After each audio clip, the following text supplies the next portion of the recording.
Sponsored by कब्ज और उससे संबंधित तकलीफों का समाधान। बैद्यनाथ कब्ज आहार दे, कब्ज में आराम, प्राकृतिक और सुरक्षित। Firefighters fought against time to quell one of the most fierce forest fires that engulfed Chile and claimed 112 lives on Sunday.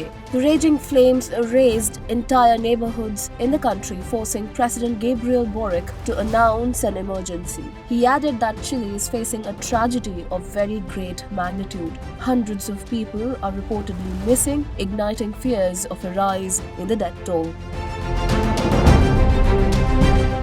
Dead bodies were found near the hillsides and houses devastated by the wildfires as firefighters and rescue authorities pounded through the enraging fire. It is pertinent to note that the flames gathered momentum on Friday. However, by Sunday, the wildfires reached the outer edges, devastating Vina del Mar, where a renowned botanical garden situated since 1931, and Valparaiso, two cities popular among tourists.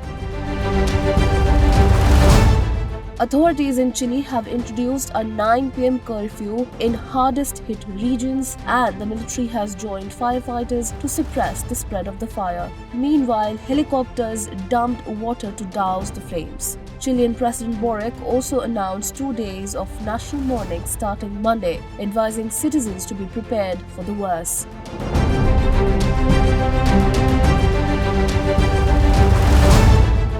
Drone footage shot by the news agency Reuters showed neighborhoods blazing with fires as residents frantically traced their way through the burnt houses, collapsed roofs, and charred vehicles. At the same time, thick haze blanketed other urban zones, resulting in zero visibility.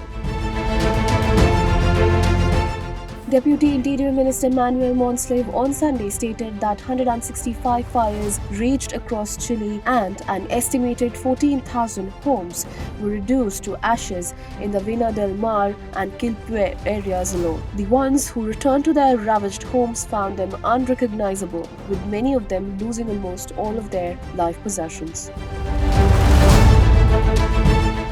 Though wildfires are quite common during the southern hemisphere summer, the latest raging blazes stand out, marking country's worst natural disaster since the 2010 earthquake, killing 500 people. Just last year, heat waves claimed 27 lives and affected more than 400,000 hectares of land. Due to the high-intensity damage, Chile's president sought to channel funds to the hardest hit areas, many of which are popular with tourists.